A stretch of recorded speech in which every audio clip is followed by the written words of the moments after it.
কে কোথায় আছো? বাঁচাও আমাকে, কেউ বাঁচাও। ও ইয়া, এই তো তোকে ধরে ফেলছি। আমাকে ছেড়ে দে তুই। এখন তুই কই পালিয়ে যাবি? এই শয়তান, তুই আমাকে ছেড়ে দে, ছেড়ে দে। আমি কিন্তু মামাকে বলে দিব।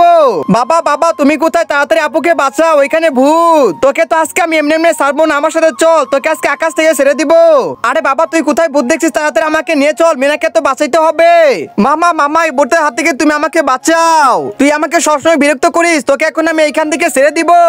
এই ভূত, তুই তাড়াতাড়ি আমার ভাগিনাকে ছেড়ে দে, তাহলে তো আমার চেয়ে খারাপ কিন্তু কেউ হবে না। আরে ভাই, তুই আবার কে? ওইটাই তো আমার মামা। তুই এখন আমাকে চিনতে পারিস নাই? আমি হচ্ছে সেই কবিরাজ যার সামনে কোনো কিছুই টিকে না। তুই যদি এখন বাঁচতে চাস তাহলে আমার ভাগিনাকে ছেড়ে দে, তাহলে তো তোকে আমি মেরে ফেলবো। ও আচ্ছা, তুই তাহলে সেই দারুণ কবিরাজ, তাহলে তো তোকে আমাকে আগে মারতে হবে। এই তুই চলে যা। আচ্ছা ঠিক আছে, শুরু কর। সুমন্ত সুর দিলাম একটা ফু। হে আমার জাদু, তুই তাড়াতাড়ি কবিরাজকে মেরে ফেল। আরে আরে, আমার এই জাদু তো কাজ করতেছে না, আবার নতুন করে করি। সুমন্ত সুর দিলাম একটা ফু। এইবার তো তোকে মরতেই হবে। এই তুই আমার দোকানের সামনে কি করিস? এইখান থেকে সরে যা তোরা। দোকানদার মামা, আমি অনেক ক্ষুধার্ত, আমাকে গল্প কিছু খাবার দিবেন? আসছিস তো সকাল সকাল আমার মন মেজ নষ্ট করতে, এমনি বেচা কিনা নাই, এইখান থেকে চলে যা, তোকে খাবার দেওয়া হবে না কোনো। আচ্ছা ঠিক আছে মামা, এক্ষুনি আমি দোকান থেকে চলে যাচ্ছি। মেয়েটাকে দেখে মনে হচ্ছে অনেক ক্ষুধার্ত, যদি আমার কাছে কিছু টাকা থাকতো তাহলে মেয়েটাকে আমি খাওয়াইতাম। দোকানদার মামা, তোমার ফল তো মাটিতে পড়ে গেছিল, এই নাও। কি তুই আমার দোকান থেকে খাবার চুরি করে আবার খাবার ফেরত দিতে আসছিস? না না মামা, তোমার খাবার এখানে পড়েছিল। আচ্ছা তুই আবার আমার সাথে মিথ্যা কথা বলেছিস, দাঁড়া আমি আসতেছি, মজা দেখাবো। হাই হাই, দোকানদার মামা তো আমার দিকে রেগে আসতেছে, মনে হয় আমার উপরে আঘাত করবে। এখন বল, তুই কেন আমার ফল চুরি করেছিস? দোকানদার মামা, আমাকে ছেড়ে দাও, আমি ফল চুরি করি নাই। বলছি তুই আমার কথা এইভাবে রাখবি না। আরে ভাইজান দাঁড়ান, আপনি এটা কি করতেছেন? এই মেয়েটা তো মাটি থেকে খাবার তুলে আপনাকে দিচ্ছিল। আমি এসব বাচ্চাকে চিনি, আমার দোকানের ফল মাটিতে ফেলে দিয়ে আবার আমাকে দিচ্ছে। না মামা, সত্যি খাবারটা আমি এখানে পড়ে পাইছি। আবার তুমি মুখে মুখে কথা বলতেছো। আরে ভাই, এই পিচ্চিটাকে তুমি খাবার না দিয়ে আরো মিথ্যা মিথ্যা অপবাদ দিচ্ছ।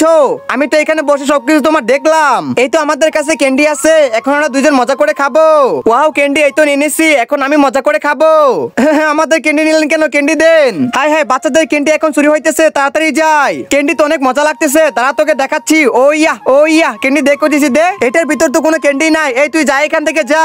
বাচ্চাদের সবগুলো খাবার তো এই শালা নষ্ট করে ফেলছে, এখন আমি কি করি? আইডিয়া, তাড়াতাড়ি দোকানে যাই আমি। আমাদের ক্যান্ডি নিলি কেন? তাড়াতাড়ি আমাদের ক্যান্ডি ফেরত দে। আরে পিচ্চি, তোমরা কান্না করো না, এই নাও ক্যান্ডি, তোমরা এখন মজা করে খাও। বন্ধুরা সবাই তাড়াতাড়ি লাইক করো।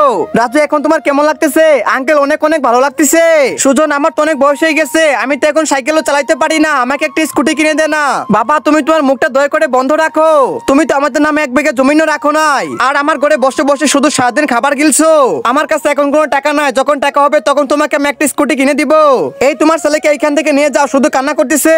হ্যাঁ হ্যাঁ, আমি আসতেছি, তুমি একটু দাঁড়াও। সুজন, তাহলে কবে একটা স্কুটি কিনে দিবে আমায়? বাবা দয়া করে তুমি একটু চুপ করো, আমার ছেলে কান্না করতেছে। এই বল কি হয়েছে? তুই আজকে যা বলবি আমি তোকে তাই কিনে দেবো, কান্না করিস না। ওই যে দেখা যাচ্ছে বাবা, আমি ওইগুলো নিবো। ও আচ্ছা, ওইগুলো তো বাইক, তুমি কি বাইক নিতে চাও? হ্যাঁ, আমি বাইক নিবো। ঠিক আছে চলো, আমি তোমাকে বাইক কিনে দিব। এটাই হচ্ছে আমার ছেলে। বন্ধুরা, ইদানিং তোমরা কিউট বাচ্চাদের লাইক সাবস্ক্রাইব করো, কিন্তু কেউ গরিব দুঃখী বাচ্চাদেরকে লাইক সাবস্ক্রাইব করো না। আজকে যারা গরিব আর অসহায় বাচ্চাদেরকে মন থেকে ভালোবাসো, তারা সবাই লাইক সাবস্ক্রাইব করে দাও, আর কমেন্টে কিউট বেবি লিখে দাও।